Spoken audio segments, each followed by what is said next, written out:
The Galactic Assembly Hall was a marvel of engineering, a massive structure floating in the void of space. Yet, an air of tension lingered within its walls, as if the gathering of so many powerful minds foretold an impending revelation. Its walls shimmered with hues that shifted between blues and purples, reflecting the light of 1,000 distant stars. Representatives from hundreds of species gathered in the central chamber, their forms as diverse as the galaxies they hailed from. Some floated in translucent spheres, others perched on mechanical stilts, while a few simply hovered, their bodies composed of shimmering plasma. At the center of the room, an enormous holographic display flickered to life. It projected the image of a lush blue and green planet, Earth. A ripple of unease passed through the assembly. Earth, the planet that had so recently joined the galactic community, was the subject of much debate and speculation. Humanity's ingenuity and adaptability had unsettled many of the older, more calculated species, who struggled to understand the chaotic determination that defined the newcomers. Esteemed representatives, intoned the voice of Speaker Valera, a slender, crystalline being whose facets sparkled in the ambient light. We convene today to discuss the matter of Earth's unique biosphere, specifically its creatures. What we have learned may redefine our understanding of adaptation and survival. Valera gestured, and the hologram zoomed in, focusing on the planet's continents and oceans.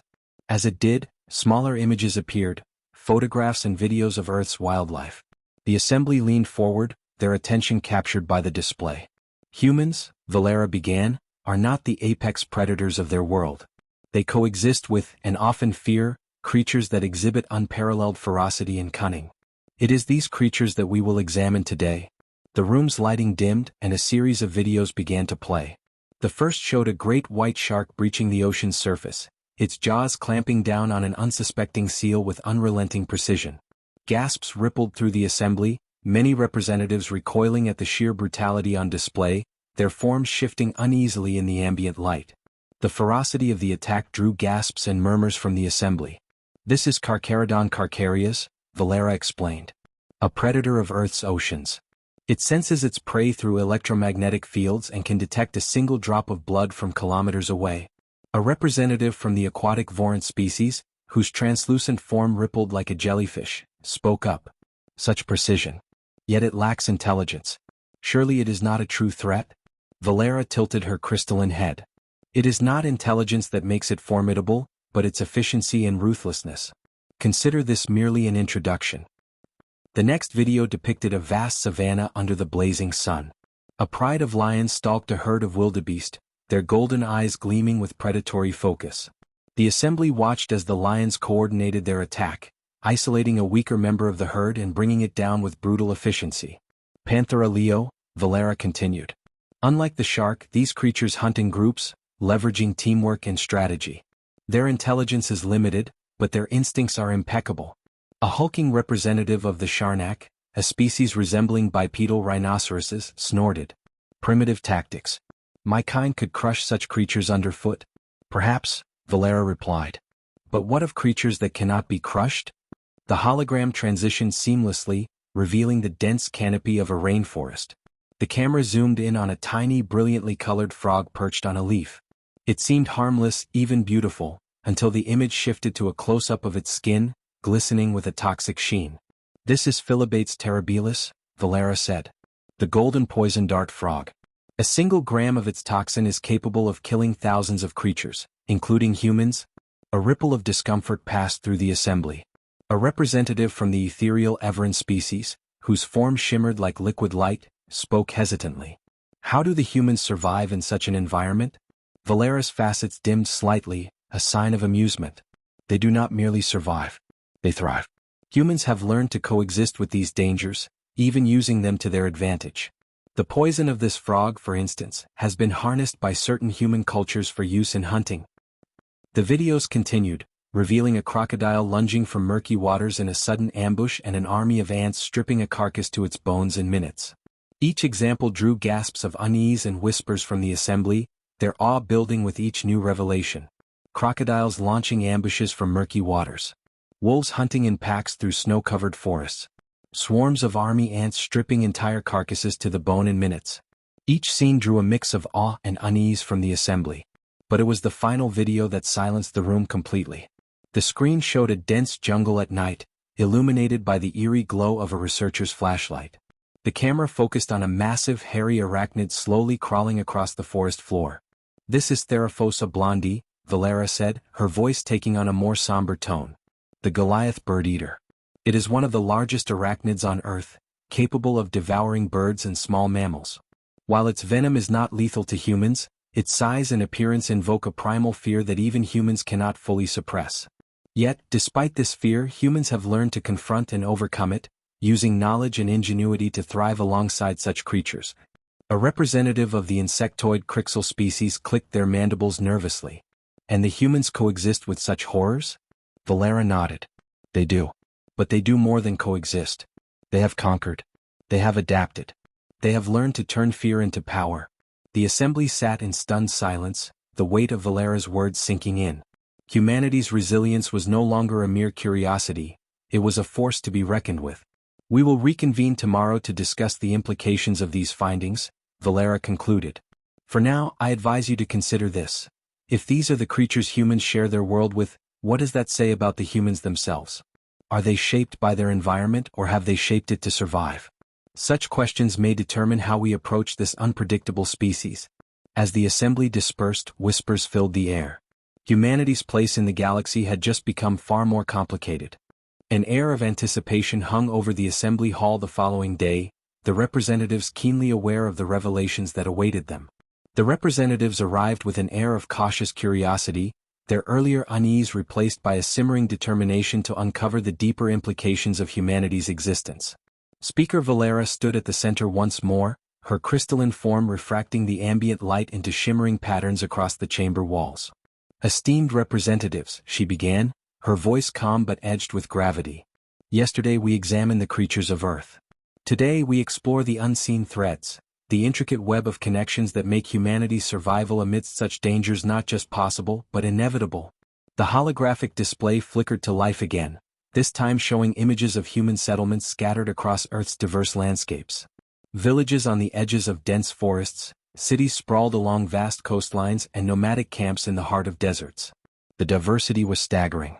"Humans," Valera continued, "have achieved what few species can.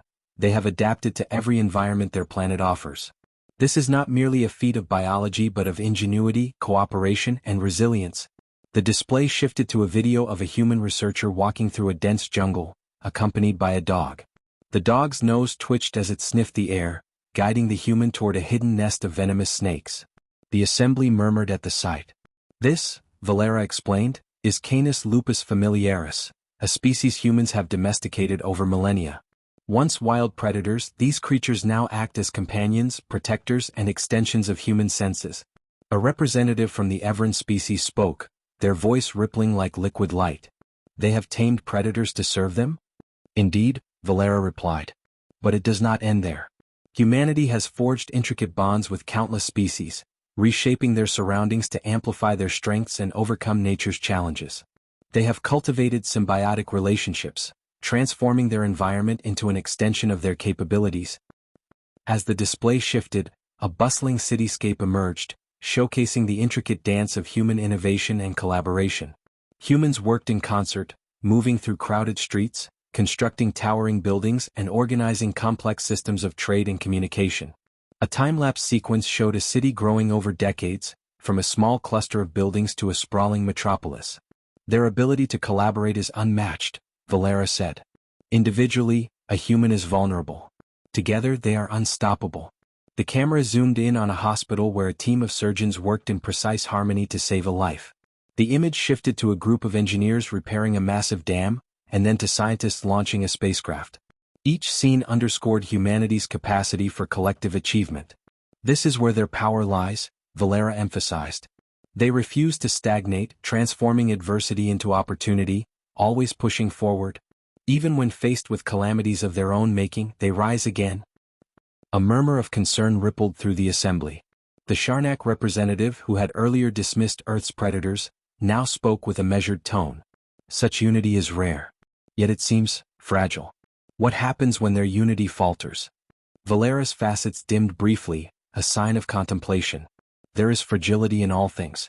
But humanity's strength lies in its ability to learn from its failures. Observe.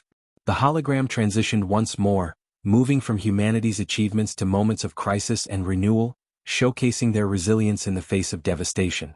A village devastated by a hurricane was rebuilt within months, its inhabitants working together to restore what was lost. Footage of humans banding together during wildfires and earthquakes played in succession, each instance a testament to their resilience. Their unity is tested constantly, Valera said. And yet time and again they overcome. Not because they are invincible but because they refuse to surrender. The final image of the day's presentation depicted a human child standing in a field of wildflowers, their small hand extended toward a butterfly.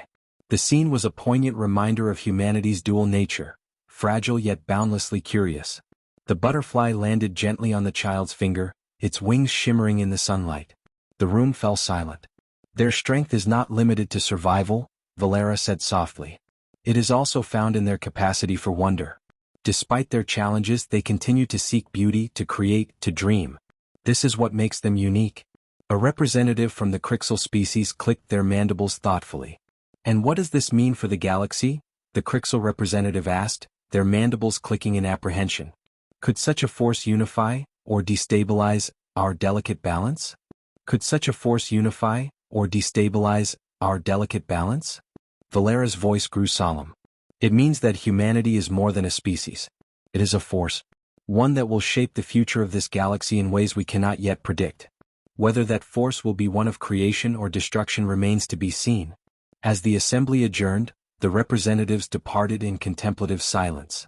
The threads of humanity's resilience, adaptability, and potential had been woven into a picture far more intricate than any had anticipated. The galaxy's understanding of this emerging species had deepened, but so too had its uncertainties. The third day in the Galactic Assembly Hall began with a heavy air of unease. The representatives were no longer merely curious, they were troubled. As they settled into their places, the murmurs between species were subdued, their expressions grave. Speaker Valera's crystalline form shimmered, but even her usual poise seemed strained. Esteemed representatives, Valera began, her voice measured. Over the past 2 days, we have examined the creatures of Earth and the resilience of its dominant species. But lingering beneath these revelations is a question that demands our attention. What lies at the heart of their extraordinary strength? Today we must confront a pressing concern. What does it mean to coexist with such a force? The holographic display activated, showing a montage of humanity's technological advancements. From rudimentary stone tools to towering skyscrapers, from wooden ships to interstellar probes, the timeline unfolded rapidly. The assembly watched in silence as the display transitioned to military technologies, bows and arrows giving way to cannons, fighter jets, and finally nuclear warheads. A shiver seemed to pass through the assembly as the image froze on a missile splitting the sky. Valera's facets dimmed as she turned to face the gathered species. Humans are not merely survivors, she said. They are innovators, builders, and explorers. But they are also destroyers. Their capacity for destruction is matched only by their ability to innovate and build anew. A representative of the Everin species, whose liquid-like form shimmered uneasily, spoke. What drives them to such extremes? The need for survival alone does not explain this duality. Valera inclined her crystalline head. You are correct. Humanity's extremes are not born solely of necessity. They are fueled by something deeper: ambition, curiosity, and fear. These forces have shaped their history and will undoubtedly shape their future. The display shifted to a barren wasteland, the remnants of a battlefield scorched and desolate. Machinery lay abandoned and the ground was pockmarked with craters. This is what they call total war, Valera said. A concept born of their unique capacity to channel all their resources into conflict. It is both their greatest danger and their greatest lesson, shaping their history through cycles of destruction and renewal. Every conflict has forced them to innovate, and every lesson has been etched into their collective identity. A ripple of discomfort passed through the assembly. The Crixel representative clicked their mandibles. And yet they endure even this. How do they not collapse under the weight of such destruction? The hologram transitioned again, showing scenes of reconstruction. Cities rising from ashes, forests replanted, oceans teeming with life once more.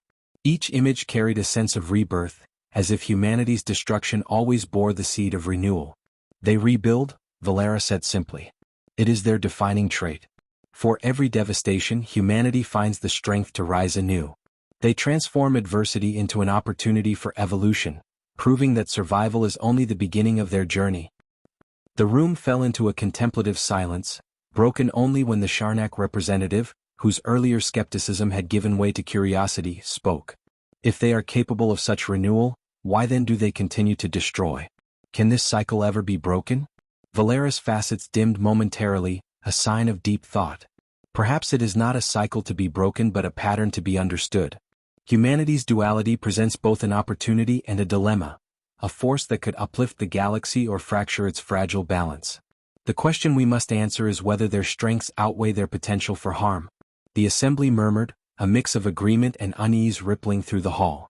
The display transitioned one final time, showing humanity's endeavors among the stars. Spacecraft docking at orbital stations, astronauts walking on distant moons, and probes sending back data from alien worlds. Each image carried with it the unmistakable mark of human ingenuity. Their reach now extends beyond their world, Valera said. They are no longer bound by the limits of their planet. With this comes an even greater question. What role will they play in the galaxy? Will they bring creation or destruction to the stars? The final image of the presentation lingered, a photograph of Earth taken from space, a fragile blue and green sphere suspended in darkness. Valera turned back to the assembly, her voice steady but grave. Humanity is at a crossroads. Their potential is boundless, but so too is their capacity for devastation. The assembly must now decide whether to guide this force toward unity or prepare for the discord it could unleash. It is no longer a question of what humanity can do. It is a question of what they will choose to do. The assembly sat in silence, the weight of Valera's words pressing down on them. For the first time in generations, the fate of the galaxy seemed uncertain, not because of an external threat, but because of an emerging force that defied prediction. As the representatives departed, their discussions carried an undercurrent of urgency, for they knew that the answer to Valera's question could change everything. The Galactic Assembly reconvened for the final day with an atmosphere that was almost tangible in its weight. Representatives from the farthest corners of the galaxy had arrived, drawn by the urgency of the discussions. For many, this was no longer a matter of idle speculation. It was a decision that could shape the galaxy's future. Speaker Valera took her position once more, her crystalline facets reflecting the room's dimmed light. There was no need for theatrics now, the gravity of the situation was evident to all. She raised her arms and the holographic display illuminated again, this time with a singular focus, Earth. Esteemed representatives, Valera began, her voice calm but solemn, we stand at a crossroads. Over the past days, we have examined humanity's potential, their resilience, and their contradictions. Today we must decide how to respond to their ascendance. The display zoomed in, showing images of Earth's bustling cities, their glowing lights visible even from orbit. The montage shifted to scenes of human innovation, scientists developing advanced technologies, explorers charting unknown terrains, and workers rebuilding shattered communities. But just as quickly the display darkened, showing the scars humanity had left behind, polluted rivers, devastated landscapes, and the ominous silhouette of mushroom clouds. Humanity embodies a paradox, Valera continued. Their brilliance in creation is matched only by their capacity for devastation. And yet, their reach now extends beyond their planet, touching the stars with both promise and uncertainty. The display shifted again, showing spacecraft orbiting distant planets, robotic probes landing on alien moons, and transmissions of human voices echoing into the void. The assembly watched in silence, the implications clear. The Everan representative spoke first, their liquid form shimmering with unease, reflecting the turmoil of their thoughts. If humanity's potential for destruction mirrors their capacity to innovate, how can we ensure our worlds remain untouched by their ambitions? If humanity continues unchecked, what guarantee do we have that their ambitions will not lead to conflict with our worlds? And yet, countered the Vorant delegate, their translucent body pulsating gently, is it not their ambition that makes them a potential ally? To face the challenges of a hostile galaxy, we need species capable of adapting, innovating, and uniting. The room erupted into debate. Voices overlapped as arguments for and against humanity's integration into the galactic community clashed. Some feared their unpredictable nature, while others saw them as a beacon of hope in an increasingly fractured galaxy. Valera let the discussion continue for a time before raising her hand to quiet the hall. We cannot deny their potential, nor can we ignore the risks they pose. The question is not whether we can coexist with humanity, but how we choose to shape our coexistence. The hologram changed once more, showing a timeline of galactic history. It highlighted moments when species had risen to prominence, only to fall to infighting, stagnation, or external threats. Valera's voice grew softer as she spoke.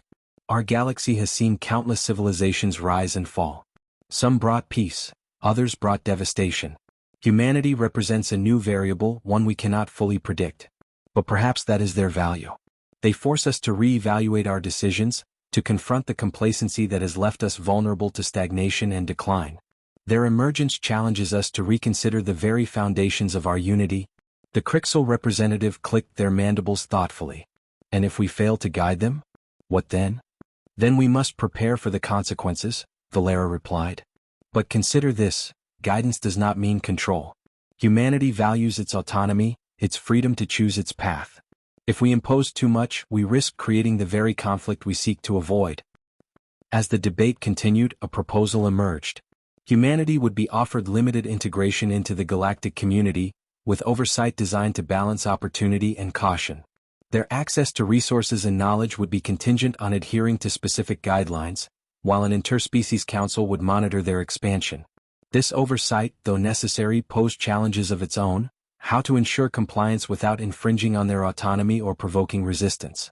This is not a decision we make lightly, Valera said as the representatives cast their votes.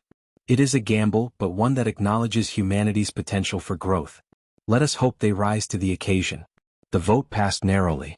As the assembly prepared to adjourn, Valera turned to the holographic image of Earth, her crystalline facets dimming as she spoke her final words to the hall.